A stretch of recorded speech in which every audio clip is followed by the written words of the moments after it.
You've traveled 2 days from the small village of Phandalin into the Sword Mountains. Your dwarf companion, who is usually making rude or nonsense comments, has become quiet and intense, not noticing his normal target of ridicule, a human wizard companion who clumsily treks along with his nose in a scroll or a book. You are using your tracking skills learned with the Emerald Enclave as you follow the map you recently received that allegedly will lead you to your query. A lost, but not forgotten, mine. You lead your small party of 3 around a large boulder to reveal a non-assuming, quite ordinary-looking mine entrance. Your dwarf friend of many years, Giblin, steps forward, looking like he has found some small trinket he had lost long ago as a child. Hidden, after all these years, and yet here it sits, bathed in sunlight. He rubs his calloused hands together, pulls out his warhammer, and gestures you to lead the way. Don't worry, I've got your back. I certainly wouldn't want to leave it to this paper pusher. Hey, Corin, you sure you're up to this? I mean, you may get your hands dirty. Oh, I'm fine, Giblin. Anyway, what would you do without me when there are just too many skulls to crack with just one hammer? I've got just the scroll for dealing with lots of troublemakers somewhere in here, Corin says as he shuffles through a binder of unrolled scrolls. Hey, you two zip it, you say. Are we going in or not? Well, when the professor figures out what scroll he's looking for, he'll catch up, Giblin says to you as you enter into the darkness of the mine entrance. You can tell right away that this entrance is quickly but skillfully created by dwarves and gnomes by the look of it.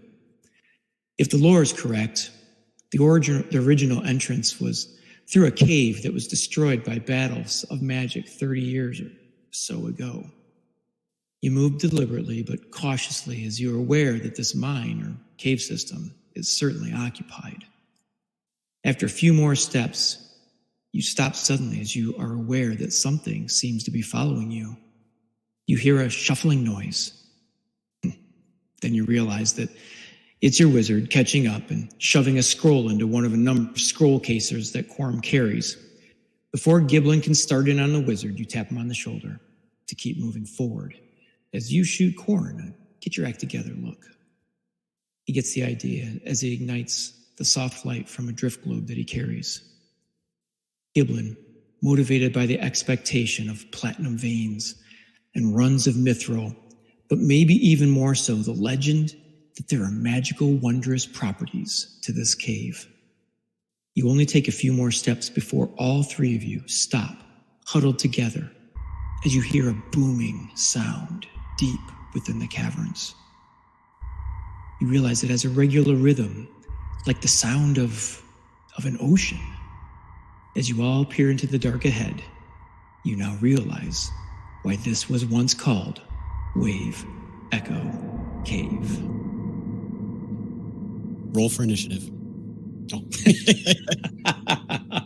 You've set it up.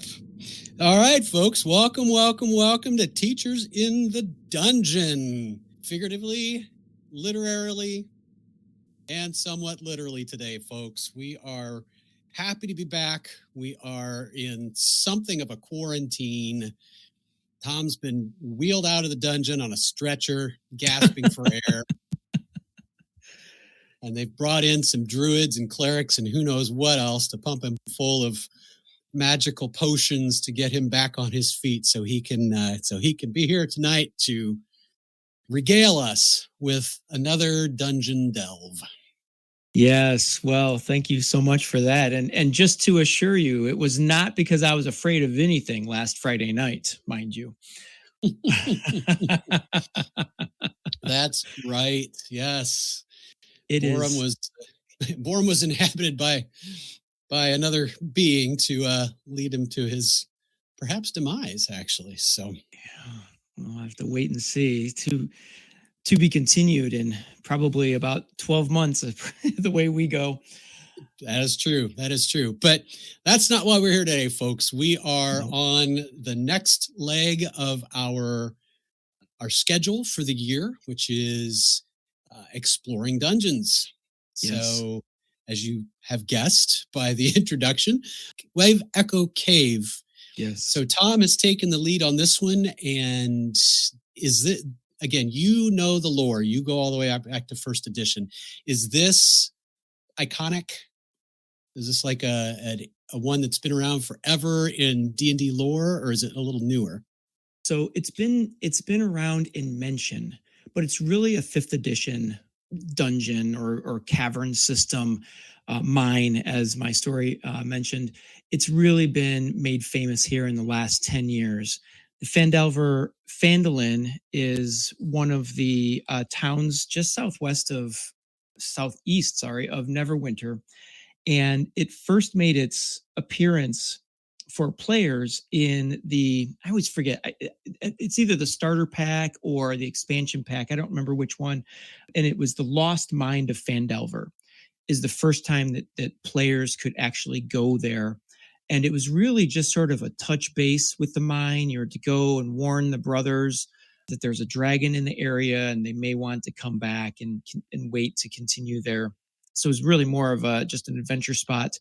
And then in the book, Phandelver Below the Shattered Obelisk is where the mine has been fleshed out. And I chose it as an iconic because it really is, I feel, going to be the mine and the adventure / dungeon that people will remember as a great starting point in 5e. Last month, we talked about a great starting module with the Sunless Citadel, but a classic way back to I forget now, was it 1993 or something? It was a 3.5 starter module. And so I'm kind of sticking with that starter module at this point, starter adventure, starter dungeons, to try to help some of our new DMs and to get acclimated into running dungeons, and to sort of remind some of us old folks like myself that playing a classic starter dungeon is still a ton of fun. And so that's why Wave Echo Cave made it onto my radar. So yeah, let's if you will, let's dive in. I actually have played through as a player Wave Echo Cave. Okay, very good. Yes, it was our buddy Jason Gross, when he decided he wanted to DM. This was the first one we did. So cool. So it'd be interesting to hear it because I never looked it up because I obviously didn't want to cheat the experience. So I'll be interested to hear what you've come up with from the DM side. All right. So let's start with some dungeon lore. Where did this come from? Why is it here? Those sorts of things. So Wave Echo Cave is a great cavern complex that's loaded, as my story had mentioned, with wealth, mineral wealth, most notably mithril and platinum. As the caverns were explored more, they discovered that the caverns harbor magical properties. So it got its name from a natural booming sound, as my three adventurers discovered, that are caused by a large hot spring that boils near the interior of the cavern. And every time waves from a boil crash, it causes the booming echo of a wave.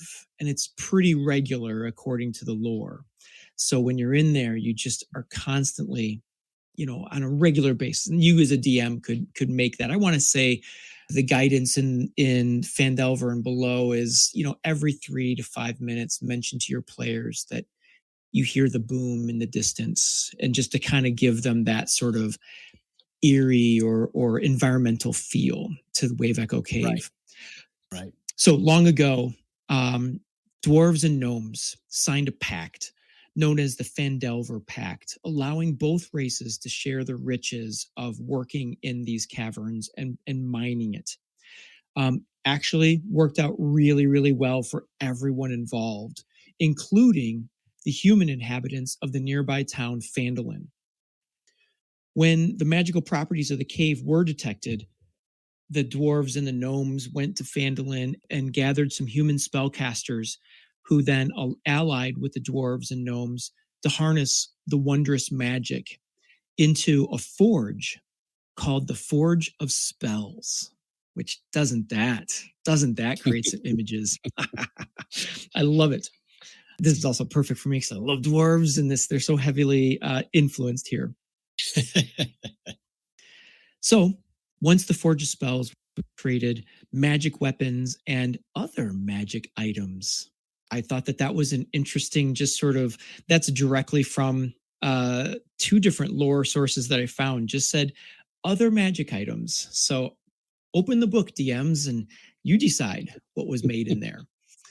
Not long after the establishment of this and the prosperity, the orcs of Urith Ukrypt raided from the area of the north. And when the mine was discovered, they went in league with mercenary wizards that helped the orcs take the mine. There was a massive battle of magic which destroyed much of the cavern, and few survived. Thus, Wave Echo Cave became lost. So that's the lore. I have a little bit more, but I'll save it until I get a little ways into talking about this. Did you in your research come across any special lore? Do you have anything that you recall from when you played in Jason's game? The lore that I came across was very much what you just said. There's a couple more pieces that I think you're going to mention, so I won't. Okay. I do remember, again, the thing that I latch onto is the fact that they urge you to address the sense of hearing. I think that's something that it's easy to overlook when you're a DM.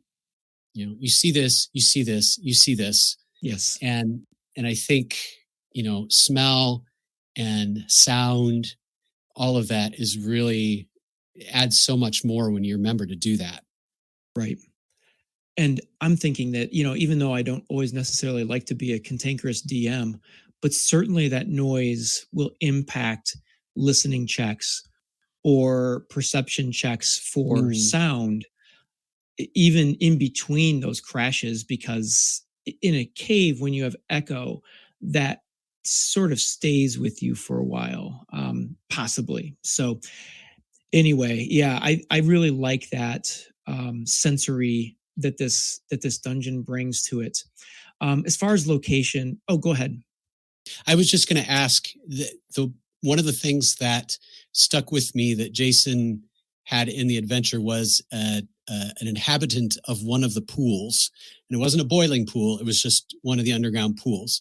Yes. Is that something that okay? Then I'll hold my fire on that one too.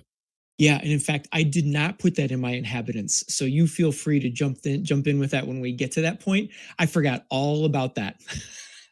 Well, and so I wasn't sure if it was just something he did or if that was in the canon. So I'm pretty sure that there is something in that pool.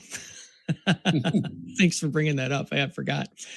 We mentioned the village of Phandalin. That is 15 miles east, just on the edge of the Sword Mountains, which is also then southeast of Neverwinter. So again, last time we talked about the Sunless Citadel, which, if I'm doing my geography right, Sunless Citadel would be about 60 to 80 miles north, if not maybe a little bit more, maybe closer to 100 miles north of where this location is. Because it was not too far away from Mount Hotno, which is northeast of Neverwinter. So kind of putting some geographics here. But the mine itself, or the caverns, are deep in the vales of the northern Sword Mountains. So now we've got ourselves placed on a map. And really, any 5e map that you look at of the Sword Coast, Phandalin is generally located on there. It's become enough of a known village that I think I've noticed in a lot of their newer maps that Phandalin is right there. So you shouldn't have any trouble finding where that is. And really, to get there, you take the high road south from Neverwinter, and then it's just a trail that you take to Phandalin. So, and in fact, Phandalin's not even exactly on the trail. The trail continues east. I forget to what the location that it heads to is, but so it's not really a highly traveled way. So as you enter into the Wave Echo Cave, like my 3 adventurers did, there is only one level to this rich but very dangerous cavern system. The caverns are connected by a maze of shafts and rooms crafted by the dwarves and gnomes long ago. The original entrance, as our narrator spoke, was destroyed during the spell battle. And so this new entrance sort of winds its way around into the caverns. Several dried up, so some features that you'll come across. There's several dried up stream beds, an active stream that leads to a small body of water, which is, I believe, what you're talking about. And in the northeast corner of the cavern system is where that large hot spring slams water up against the shore or the rocks of the open cavern system. Numerous caverns, including one with the Forge of Spells, are there to explore. You have several functional rooms, such as storage rooms, barracks, and guard rooms that the dwarves and the gnomes had built. There's a temple in here to explore. The Temple of Dumathoin. If you've ever heard, you know that's, well, I'm familiar anyway. That is a dwarven king. And they built a 9-foot statue to this king with his large warhammer sitting in his lap. Magnificent. I just picture it in my head. And not to give away treasure here, but I got to share it on this one. In Dumathoin's eyes are 2 emerald gems. And then, of course, alongside that temple are priestess quarters. Lots of treasure and lots of lore to explore, but it is not empty. Before I move on, any descriptions that stood out to you in your adventuring of the caverns or anything you came across? Well, the things that struck me the most as a player was it was very bewildering because it just seemed to go on and on and on. And it worked pretty well. We were able to learn a couple of the main passageways that we could kind of move back and forth as we needed to. But other than that, yeah, it was just a complex that went on indefinitely. I'm glad you said that because not having ever played this, I've read through it several times. I've been fascinated. I want to lead this adventure, but there are 2 clear directions in this case. It's not that big, but because of the maze-like feature of it, one, to identify where those 2 main passages are, you really have to be dropping the breadcrumbs and really figuring out and trying to analyze the layout of this cavern, because it is a cavern system. And while at one time they may have been connected, it's really the connections are more from the mining that the dwarves and the gnomes did. And so you have very maze-like features. But yes, you can find 2 kind of north-south main passageways that really lead to the old entrance, but then you got to find that old entrance to be able to make that determination. And on top of all of that, there have been some collapses and dried up riverbeds and things that sort of throw you for a loop and can get you lost. Yeah, if you get in trouble and you have to run, you could really find your characters in a sore spot in here. It's not the worst maze I've ever been in, but it's not going to be easy, especially if this is a novice party of characters and they're needing to get out before something gets them. Right. Speaking of something getting them, there's plenty. There's plenty. And I'll be curious to see what you had encountered and maybe some things that Jason put in that aren't here that you're like, that was cool if he added that. And so we'll see.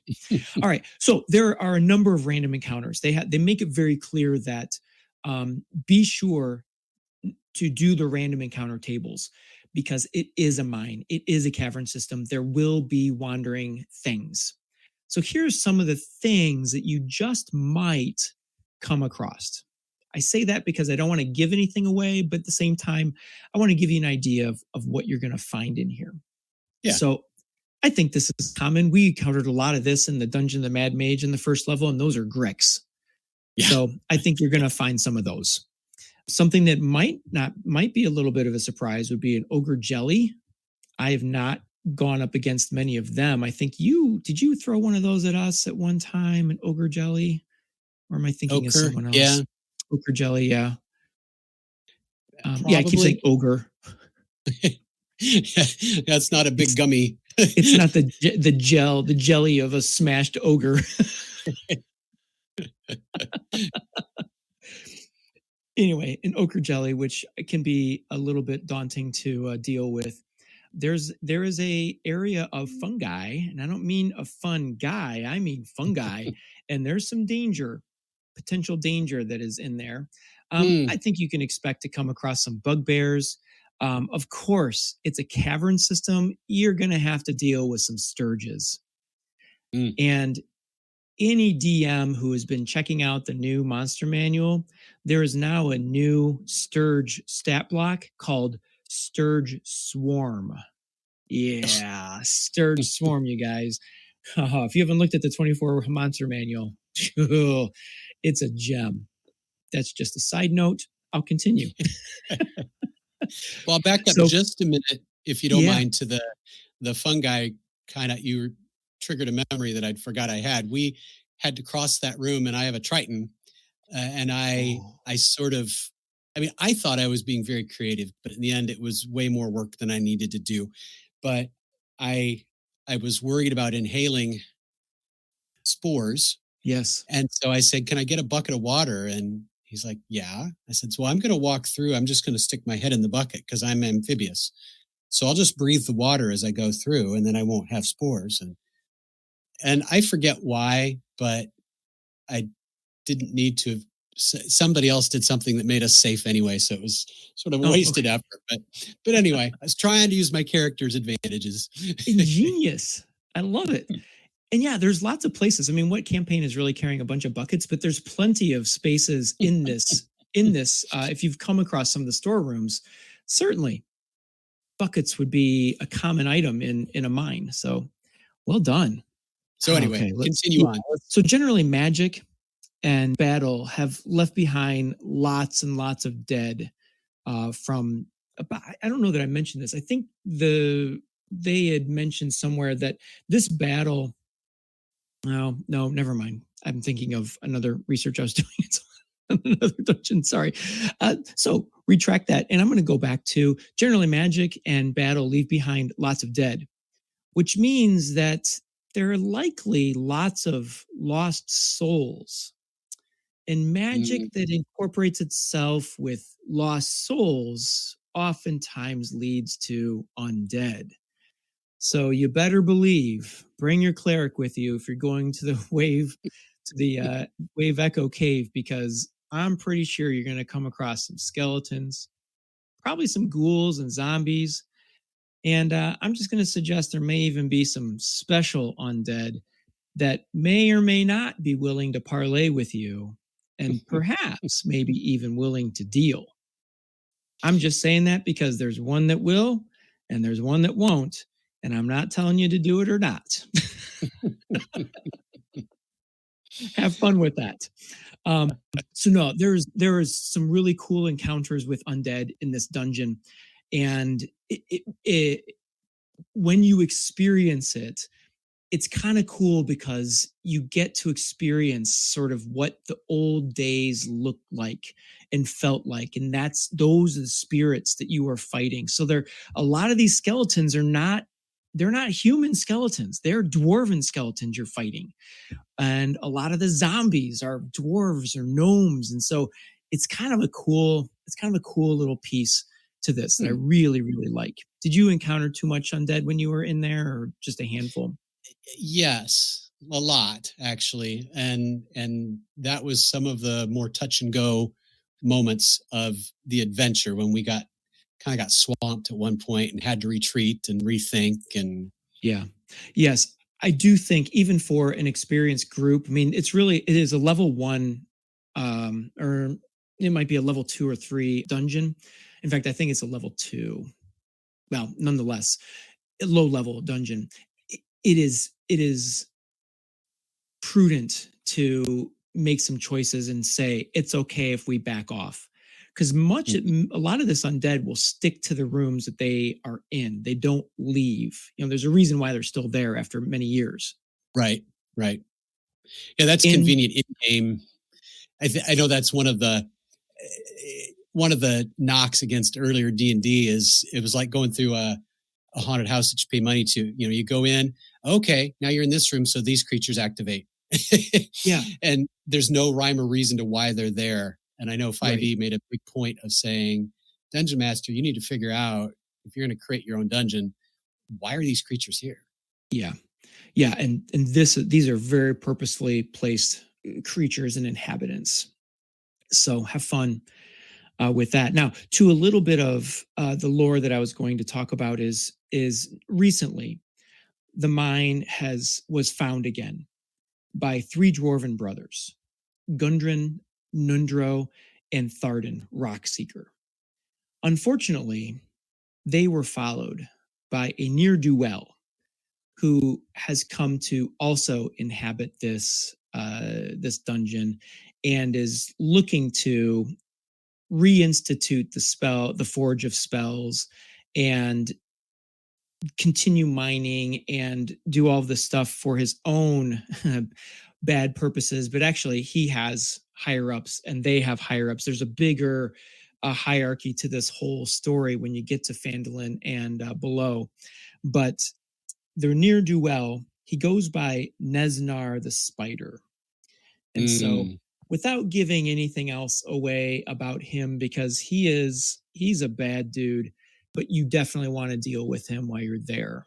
You don't want to walk out of this dungeon leaving him there, because he's not too far away from goals being met. But he is someone that you are probably looking for. That might be the reason why you're there if you're doing Phandalin. Otherwise, if your DM is just wanting a really cool dungeon, he may replace Neznar the Spider with somebody else, or find a reason why Neznar's there if he's not going to use the larger storyline of Phandelver and below. That is really everything I have to say about Wave Echo Cave. I do want to mention my references. And I know you have a little bit more research that you wanted to share from your items, but I found most of my references came from, and like I said, it's really mostly a 5e developed dungeon. And so Forgotten Realms Wiki was really helpful in finding a lot of information about this. But I mentioned the Lost Mind of Phandelver and the Phandelver and below, the Shattered Obelisk, are the two main places where you will encounter this dungeon. I also learned that Wave Echo Cave is also referenced. You don't go here, but it's referenced in a couple of video games, the Orrery of the Wanderer and Baldur's Gate 3. So I thought that was pretty cool. And then it is also in, and I didn't have time to track this down, but it's also in the Magic the Gathering card set with the Forgotten Realms. And I think, I don't know, there's a mechanic that they added to Magic the Gathering for the Forgotten Realms where you can lay down a dungeon card and you can play your hand through the dungeon. And I think Wave Echo Cave is in that. I'm just not remembering now, but anyway, kind of a cool little piece. So I'm curious what else you would come across. Well, just to kind of go back to my own experiences being in the dungeon, we did come across, and I'm going to forget the specifics, which might be good because then I won't give anything away. But there was a humanoid creature living in that pool that we came across. And she was very friendly and asked if one of us could please jump in and remove the dead body that was at the bottom of the lake. And of course, Triton, fighter, yes, of course I can do this. And it was, by then I was learning how to do justice to the game. So I made an athletics roll to do an arcing dive and just land without even the tiniest bit of a splash and go down. And he's a fighter. He's very strong. So he's easily able to bring this body up. And she was very grateful and offered us, I think we said we were injured or something. She offered us a drink from the water. And by that point, we had learned, look, it's no fun if you just say no to everything, Right. and so we felt like she was trustworthy, and we took drinks, and she was not. That was a bad decision. And it turned out all right, but it did start a timer on us, and we were racing clear across to the other edge of the maze, the dungeon. So that was Cool. pretty fun. So Nice. I do remember it being very fun. I know that Jay supercharged the bad guys a bit for us. Okay. And so that was also the location where my very favorite character ever came the very closest to dying, like dead. Oh. We were up against, again, we were cocky. We fought a battle and we were down HP and everything. And one of us was like, well, but let's keep going. And the rest of us just shrugged and said, okay. And we got into battle with, and I was one of the tanks, so I would always go first. Yep.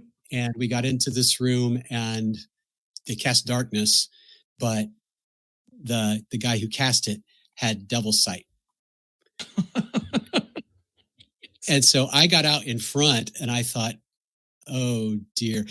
In retrospect, sorry, this is as a strategizer, as in retrospect, I did not do everything I could have. As a Triton, I could have cast Fog Cloud, and then his devil's sight probably would not have helped. Mm-hmm. But I was not thinking. I didn't really have the chance to do that either. I went down. I did manage. I thought, there's no way I can take him down, but I can take his sister with me because she was also casting spells. Mm-hmm. So I whacked her good, but then by that point I dropped. And then, so I was at 0. One of the players like had some sort of a magical grenade type thing, and he just chucked it into the darkness where I was. So there was one death save gone. And I rolled another fail. No, that's true. That was one death save gone. That's where we ended the session. So I had to wait a month thinking, okay, it's okay. It's okay. There's only a 5% chance of rolling a 1 on your next death save. It's probably going to be okay. Even if you roll a fail, they can probably get you back up. But, that was a nightmare for that month. And that's almost what happened. I rolled 7. So it was another fail. And then they managed to bring me back to life. Wow. So it makes a fun story, but it was one of those things where I thought, that was bad choices all around. Wow. Trials in Wave Echo Cave. Nice. Did you come across any critiques or what people thought in the interwebs? Talking about tossing grenades, I'm going to throw one at you, and we'll see how you handle it. So I've come across a reviewer who did not care for it. Says, and the quote I've got here is, Wave Echo Cave poses 3 challenges to GMs: the immense size of the dungeon's map, the underwhelming nature of the Forge of Spells, and the lack of challenge that Nesnar the Spider poses to a 4th level party. That's pretty comprehensive. Wow. Slap me in the face. No, first of all, his first one, I'm like, I don't know that it's that large of a map, but as we talked about, it feels large because you are doing a lot of walking around to realize that you've been here before. If you're not really paying attention, this is one I would say, if you are going to be a player in this, you got to have someone mapping it. Cannot mentally work your way through this one. There are dead ends and there, some cave-ins and things like that. But I can't picture this to be a slog, but I don't know. Like I said, I haven't run it. You've been through it, so you would have a better idea of the reality of that first comment about the size of the map. If it felt like it was like, okay, when are we going to get to the end of this? A little bit, but Jay he's a good DM, and I think he picked up on the fact that maybe we were getting tired. We're playing online on Roll20. So he was able to just pick up our characters and say, okay, you make it back here to this room. Okay. This is where you are now for your long rest. And just kind of assumed that we, would remember the way. I think that's a great technique from an experienced DM, that there are times we don't want to railroad players, but there are times when it's getting slow. Let's just keep moving. You're the DM, you're in charge. Just do that. And let's get back to business and let the players move forward instead of just kind of like, well, I don't know, let's turn right or something like that. So that's good. So to his Forge of Spells, I don't know. Yes, as it's written in the module, the Forge of Spells can be underwhelming, but I think as a DM, there's lots of things you can do to make it cool. You can make it an experience. You could even, depending on your characters, have they picked things up along the way? Have they been getting all the treasure? If not, and even so, leave a little trinket for them. Give them something that they have to identify. Give them something to be excited about, because it's the Forge of Spells. Of course, there's probably something there. I want to say, I don't have the book in front of me right now, but I want to say there is something in there that makes it worthwhile. But yeah, it's written in sort of a not fun way. But at the same time, you got to think of the story too, because if it was functional, Nesnar wouldn't be waiting around for anything. He would have already done what he needs to do. So there is that as well. And Nesnar, yeah, he's a token of, like I said, he's a token of a larger story. But I don't think he's that easy. His hit points are low, but you got to hit him. And I don't think he's that easy to hit. But again, I have not run him. So I'm not trying to say that this guy's wrong. It's his critique. He's done it. So I'm sure he knows better than I. I'm just looking at it from, I read this. I'm excited to run it for somebody, and I'll take his critique to heart though, and make sure that players don't feel those things. If memory serves, we did take him down pretty easily, but it also was, this is something I remember clearly because it affected my character. It was dice rolls. I, as the fighter, foolishly just thought, oh, wizard, get in close and just start hitting him and protect the others. So I ran at him, and he cast command or compulsion, or it was something, and as a wisdom save, and I had -1 wisdom, but I managed to roll like a 19 or something and succeeded when I really had no business succeeding.